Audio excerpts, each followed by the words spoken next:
আসসালামু আলাইকুম ওয়া রাহমাতুল্লাহি ওয়া বারাকাতুহু। একই জেলার মধ্যে আগে পিছে আছে, পূর্ব পশ্চিমে আছে। আমরা প্রত্যেকটা আমি আধা কিলোমিটার পরে পরে কিন্তু আমার ইফতার টাইম নির্ধারণ করা সম্ভব না। একটা জেলার জন্য একটা টাইম নির্ধারণ করা হয়। তাহলে ওই জেলার আগে পিছে পশ্চিমে যারা আছে তাদের জন্য রোজা না ভাঙে, এই জন্য কিন্তু 3 মিনিটের সতর্কতা দেওয়া হয়েছে। এই 3 মিনিট সতর্কতা থাকলে আপনি একটা জেলার মধ্যে যে টাইম আছেন এর পূব পশ্চিম যেদিকে যান আপনার রোজা ভাঙবে না, কারণ ওই টাইমের মধ্যে 3 মিনিটের মধ্যে সূর্যাস্ত ওই জেলায় টোটাল হয়ে যাবে। এই হিসাবটা কিন্তু ইসলামিক ফাউন্ডেশন থেকে করছে। কিন্তু যারা আহলে হাদিস আছে আমরা তাদের এটা দোষ বলতেছি না, আমরা বলতেছি তারা এটা নিয়ে গবেষণা করুক, তারা গবেষণা করে দেখুক এটা সত্য না ভুল। যদি দুইটা স্থানের পার্থক্য আধা মিনিট, 1 মিনিট, 2 মিনিট হয়ে যায়, যেগুলো বড় বড় জেলা আছে 2-3 মিনিট পর তো পার্থক্য হয়ে যায় একই জেলার মধ্যে, তাদের রোজাটা হইতেছে কি হইতেছে না। আমি যদি সূর্যাস্তের 10 সেকেন্ড আগেও আমি ইফতার খেয়ে ফেলি আমার রোজা ভেঙে যাবে, ওই রোজাটা আবার রাখতে হবে। তাহলে এটা কিন্তু একটা সূক্ষ্ম বিষয়, এটা আমাদের জানার বিষয় আছে। ঢাকাতে যে সময় সূর্যাস্ত হয় তার 1 মিনিট পর সূর্যাস্ত হলো ময়মনসিংহ, ঢাকা থেকে 3 মিনিট পরে সূর্যাস্ত হইল শেরপুরে, ঢাকা থেকে 4 মিনিট পরে সূর্যাস্ত হলো জামালপুরে। আমাদের এই তিনটাই তো কাছাকাছি জেলা, তাই না? শেরপুর, জামালপুর, ময়মনসিংহ কাছে না একদম। আরও দূরের দূরের জেলা আছে, ওগুলোর মধ্যে সময়ের পার্থক্য আরও বেশি হয়। তাহলে ময়মনসিংহ পার্থক্য 1 মিনিট, আমাদের শেরপুরে 3 মিনিট, জামালপুরে 4 মিনিট পার্থক্য।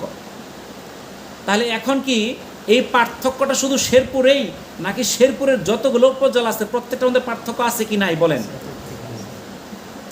এই যে সেহরি বা আমরা ইফতারের সময়টা নির্ধারণ করি সূর্যাস্ত কিংবা শুভে সাদেক দেখে, এটা গভীর জ্ঞানের বিষয়, এটা বিজ্ঞানের বিষয়, কিন্তু আমাদের জানতে হবে। কারণ আমরা যদি এলেম অর্জন না করার কারণে আমাদের রোজাটা যদি নষ্ট হয়ে যায়, এটার হিসাব কিন্তু আমাকেই দিতে হবে। আপনি আরেকজনের কথায় রোজা ভেঙে ফেললেন, সেও গুনাহগার হবে, কিন্তু আপনি গুনাহ থেকে বাঁচবেন না। আপনাকে একজন বলছে তুমি ওর মাথায় বাড়ি মারো, আপনি বাড়ি মেরে মাথায় ফাটাই ফেলছেন, তখন আদালতে গেছেন, তখন আপনি যদি বলেন ওই বাড়ি দিতে বলছেন মারছি, আমার দোষ কি, তখন কি আপনাকে ছেড়ে দিবে? তখন ওরও শাস্তি দিবে, আপনারও শাস্তি দিবে। এটা বলবে না যে আমি ওর কোথায় বাড়ি মারছি, যে তুমি মাপ, তুমি খালাস। এর জন্য যে শাস্তি সেটা কিন্তু তাকে ভোগ করতে হবে। এখন আমি একজনের কথা আমি রোজা ভেঙে ফেললাম 1 মিনিট আগে, 2 মিনিট আগে, যদি আমার রোজা নষ্ট হয়ে যায়, যে বলছে তারও ক্ষতি হবে, আমারও কিন্তু ক্ষতি হবে। এই জন্য এই বিষয়টা আমার সূক্ষ্মভাবে জানার দরকার। যদিও রমজান মাস চলে গেছে, আগামী রমজান তো আবার আসবে।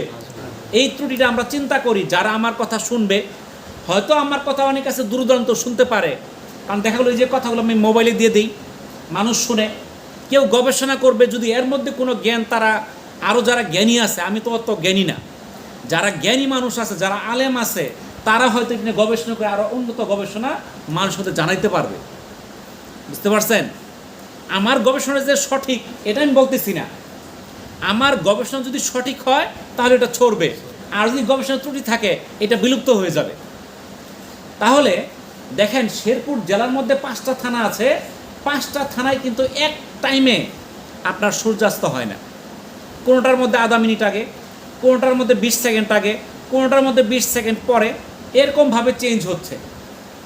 আমাদের শেরপুর জেলায় সূর্যাস্তের একটা টাইম দেওয়া আছে, যেই টাইমটা, এটা অক্ষাংশ এবং দ্রাঘিমাংশ, যারা ভূগোল পড়ছে, যারা ভূগোলের ছাত্র, তারা এই সম্পর্কে ভালো জানে।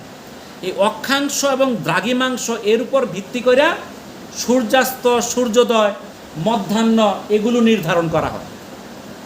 আমাদের শেরপুর জেলায় যেই স্থানটাকে নির্ধারণ করে সূর্যাস্ত নির্ধারণ করা হয়েছে সেটা হলো, তার অক্ষাংশটা হচ্ছে 25 ডিগ্রি 2 মিনিট উত্তর, আর দ্রাঘিমাংশ হচ্ছে 90 ডিগ্রি 3 মিনিট পূর্ব। এই স্থানটার উপর সূর্যাস্ত নির্ধারণ করা হয়েছে শেরপুর জেলার জন্য।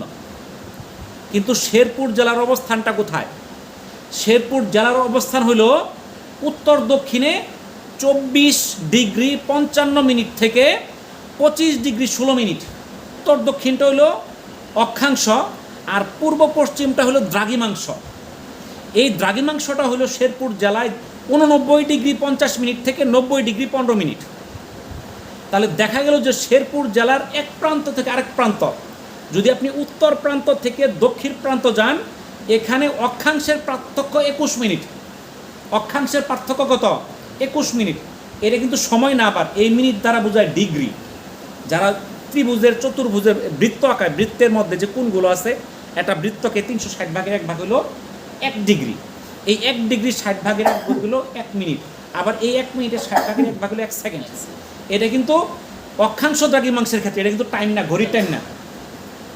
আবার শেরপুর জেলার দ্রাঘিমার পার্থক্য হলো 25 মিনিট,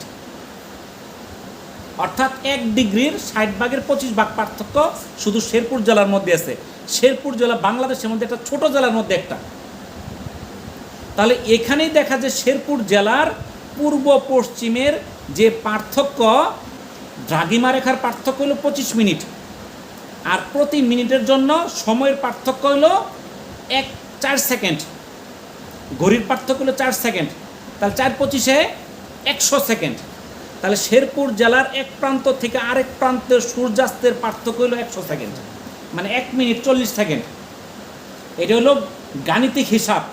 আপনি শেরপুরে আছেন, শেরপুরের এই মাথা থেকে ওই মাথায় সূর্যাস্তের পার্থক্য হচ্ছে 1 মিনিট 40 সেকেন্ড ঘড়ির কাঁটায়। তাহলে শেরপুর জেলা সর্বত্র কিন্তু এক টাইমে ইফতার না, কিন্তু নির্ধারণ করা হয়েছে ওই জেলা শহর ধরে। ওখানে কিন্তু নকলা থেকে ধরা হয় নাই, নাইলতাবাড়ি থেকে ধরা হয় নাই, শ্রীবর্দী থেকে ধরা হয় নাই, ধরছে শেরপুর শহর থেকে। এটা একটা ছোট্ট জেলা, বাংলাদেশ আরও বড় বড় জেলা আছে। আপনি ধরেন ময়মনসিংহ জেলা ধরেন, এটার এক প্রান্ত হলো গাজীপুরের সঙ্গে, আরেক প্রান্ত হলো ইন্ডিয়ার বর্ডারের সঙ্গে। দেখছেন কত বড়? তাহলে দেখেন, আমরা যেই সময় ইফতারটা করি, এই ইফতারটা কিন্তু জেলার উপরে নির্ধারণ করা। যেমন আমাদের যে ক্যালেন্ডার দেয়, এই ক্যালেন্ডারে লেখা আছে শেরপুর জেলার জন্য প্রযোজ্য। ওখানে কিন্তু লেখা নাই এই ভুর্দি মরাকান্দার জন্য প্রযোজ্য, কারণ ভুর্দি মরাকান্দায় যেই টাইমে সূর্যাস্ত হবে, শেরপুর সদর কিন্তু একই সময় হবে না, 2, 4, 5, 10 সেকেন্ড আগে পরে হবে। তাহলে পার্থক্য আছে সময়ের। রাঙামাটি জেলার মধ্যে সময়ের পার্থক্য হলো একই জেলার মধ্যে 4 মিনিটের উপরে, কিন্তু নির্ধারণ করা হয়েছে জেলা শহর থেকে। তাহলে এক প্রান্ত থেকে আরেক প্রান্তে গেলে হয়তো 2-3 মিনিট আগে পিছে হয়ে যাইতে পারে। এখন আমরা যারা বাংলাদেশের মানুষ, এখানে হানাফি মাযহাব, আবার আছে আহলে হাদিস। হানাফি মাযহাব যারা, এরা কিন্তু 3 মিনিট, সূর্যাস্তের 3 মিনিট পরে নাম আজান দেয়। ইফতারটা করে কোন সময়? সূর্যাস্তের 3 মিনিট পরে। আর যারা আহলে হাদিস আছে, সূর্যাস্তের সাথে সাথে ইফতার করে, 1 সেকেন্ডও দেরি করে না। দেখবেন যে আপনাদের মসজিদের আগে, আহলে হাদিস মসজিদে 3 মিনিট আগে আজান হয়েছে না? এখন ওই যে 3 মিনিট আগে তারা সূর্যাস্তের সাথে সাথে ইফতার করে ফেললো, তারা কোন টাইমে ইফতার করছে? শেরপুর শহরের। তাহলে শেরপুর শহরের যারা আগেও আছে পরেও আছে, কেউ আছে পূবে, কেউ আছে পশ্চিমে। যেমন আমরা আছি শেরপুর শহরের পূবে, আবার শেরপুর শহরের পশ্চিমেও তো শেরপুর জেলা আছে। তাহলে ওদের সূর্যাস্তটা কিন্তু একটু পরে হইতেছে। এখন ওরাও কিন্তু যারা আহলে হাদিস, তারা ওই শেরপুরের টাইম ইফতারটা করে ফেললো, অর্থাৎ তারা সূর্যাস্তের আধা মিনিট, 1 মিনিট, 2 মিনিট আগে ইফতার করে ফেললো। তার রোজাটা কি হবে কি হবে না বলেন? সে তো সূর্যাস্তের আগে ইফতার করছে, তার রোজা হওয়ার কি সুযোগ আছে?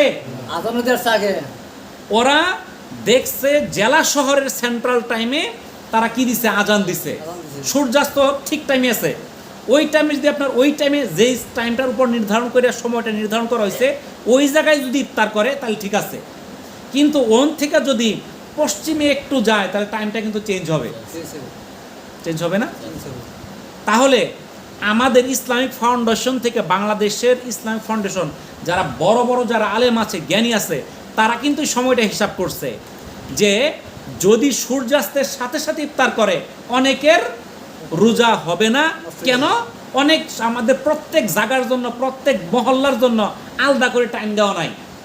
আমাদের শেরপুর জেলার জন্য ইফতার টাইম আছে, নকলা থানার জন্য নাই, চন্দ্রকোনা বাজারের জন্য নাই, নারায়ণখোলার জন্য আলাদা নাই, আপনার পাইসকার জন্য আলাদা নাই। কিন্তু সূর্য কিন্তু আপনি একসঙ্গে হবে না। আপনি নকলাতে যেই টাইমে সূর্যাস্ত হবে, চন্দ্রকোনায় ওই টাইমে হবে না। 5 সেকেন্ড হলেও ডিফারেন্স হবে, 1 সেকেন্ড হলেও ডিফারেন্স হবে। বুঝতেছেন পার্থক্যটা?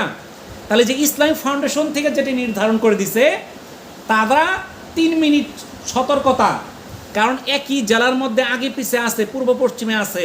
আমরা প্রত্যেকটা, আমি আধা কিলোমিটার পরে পরে কিন্তু আমার ইফতার টাইম নির্ধারণ করা সম্ভব না। একটা জেলার জন্য একটা টাইম নির্ধারণ করা হয়। তাহলে ওই জেলার আগে পিছে পশ্চিমে যারা আছে তাদের জন্য রোজা না ভাঙ্গে, এই জন্য কিন্তু 3 মিনিটের সতর্কতা দেওয়া হয়েছে। এই 3 মিনিট সতর্কতা থাকলে আপনি একটা জেলার মধ্যে যে টাইম আছেন এর পূব পশ্চিম যেদিকে যান আপনার রোজা ভাঙবে না, কারণ ওই টাইমের মধ্যে 3 মিনিটের মধ্যে সূর্যাস্ত ওই জেলায় টোটাল হয়ে যাবে। এই হিসাবটা কিন্তু ইসলামিক ফাউন্ডেশন থেকে করছে। কিন্তু যারা আহলে হাদিস আছে, আমরা তাদের এটা দোষ বলতেছি না, আমরা বলতেছি তারা এটা নিয়ে গবেষণা করুক, তারা গবেষণা করে দেখুক এটা সত্য না ভুল। যদি দুইটা স্থানের পার্থক্য আধা মিনিট, 1 মিনিট, 2 মিনিট হয়ে যায়, যেগুলো বড় বড় জেলা আছে 2-3 মিনিট পর তো পার্থক্য হয়ে যায় একই জেলার মধ্যে, তাদের রোজাটা হইতেছে কি হইতেছে না। তাহলে আমরা যদি এই যে 1 মিনিট 2 মিনিট আগে আমি রোজা ভেঙে ফেললাম, এই রোজাটা আমাদের ক্ষতিগ্রস্ত হয়ে গেল। এই জন্য এটা আমাদের দেখতে হবে, সূক্ষ্মভাবে দেখতে হবে। অধিকাংশ উলামাদের যে মত, আমরা তো আমাদের দেশে দেখেন আমরা বলি যে নকলা এক টাইম ইফতার করবো, আবার এই ভুরদিয়ার এক টাইমে করবো, এরকম কথা হইল? এটা হাসবো না মানুষ? এটা হাসির কিছু নাই। আপনার পৃথিবীর সবচেয়ে বড় যে বিল্ডিংটা, এটা দুবাই বুর্জ আল খলিফা এটার নাম। এই একটা বিল্ডিংয়ের মধ্যেই তার টাইম আছে 3টা।